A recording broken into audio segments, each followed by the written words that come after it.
গতকালকে একটা ভিডিও দেখে আমার হাসতে হাসতে আমার জীবন শেষ। এত হাসা আমার জীবনে হাসি নেই রে ভাই।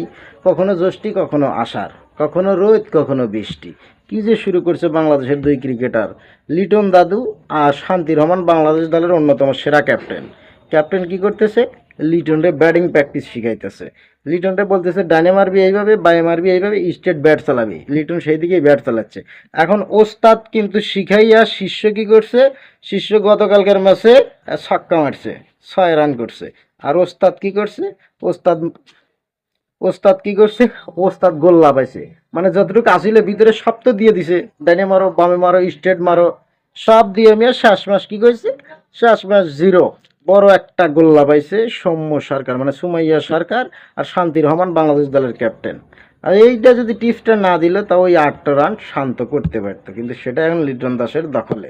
তো আমি তো অবাক হয়ে গেছি। বাংলাদেশের তো আমি এমনিতেই সব দায় দায়িত্ব, কর্তব্য, আদেশ নির্দেশ সব পেয়ে গেছে আমাদের শান্তি রহমান। আচ্ছা, ভালো কথা, বাংলাদেশ দলের সার্ভিস দিচ্ছে বিসিবির সভাপতি এবং আমাদের হাতুড়ি সিং, তারা নিশ্চিন্তায় আছে। আমাদের শান্তি রহমান সুন্দরভাবে হেরে, ইন্ডিয়ার সাথে হেরে, এই বিটিভি, 21 টিভি, আর টিভি, এন টিভি, এইভাবে মাউথপিসগুলো যাবে, বলবে আমাদের ইন্ডিয়া যখন ব্যাট করছে তখন কিন্তু ইন্ডিয়ার একটি ব্যাটিং উইকেট ছিল, উইকেটটা খুবই ভালো ছিল, একদম ব্যাটিং তারা রান করতে পারছে। আর আমরা যখন ব্যাটিংয়ে গেছি তখন আমরা মানে তারা যখন বল করছে তখন কিন্তু সেটা বলিং ক্রিজ হয়ে গেছে। এই জন্য আমাদের টপ অর্ডাররা রান করতে পারে না।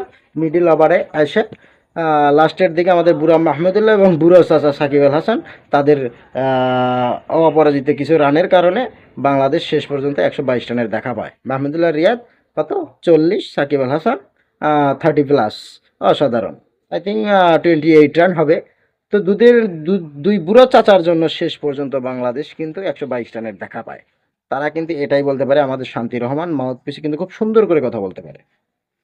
তো যাই হোক, আমাদের বাংলাদেশ ফিরতে পারবে কি পারবে না সেটা কিন্তু আমরা ইতিমধ্যেই দেখে নিয়েছি, এবং বাংলাদেশ ভালো কিছু করতে পারবে না বিশ্বকাপে, এটা একদম 100% শিওর।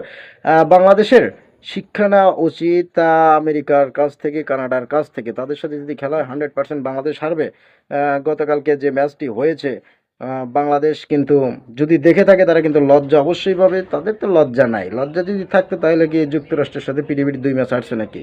আর কানাডারে কি শিক্ষাটা নাই দিল প্রস্তুতি ম্যাচে? 194 রান করছে কানাডা।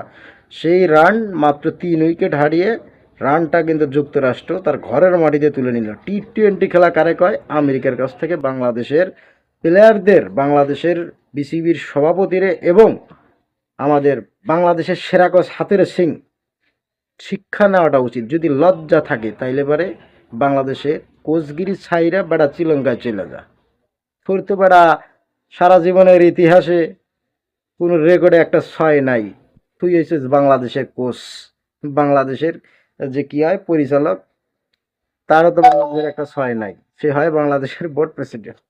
তো এই তো আমাদের বাংলাদেশের কেলেঙ্কারি। আর সেই দেশের ক্রিকেটার কত ভালো হবে।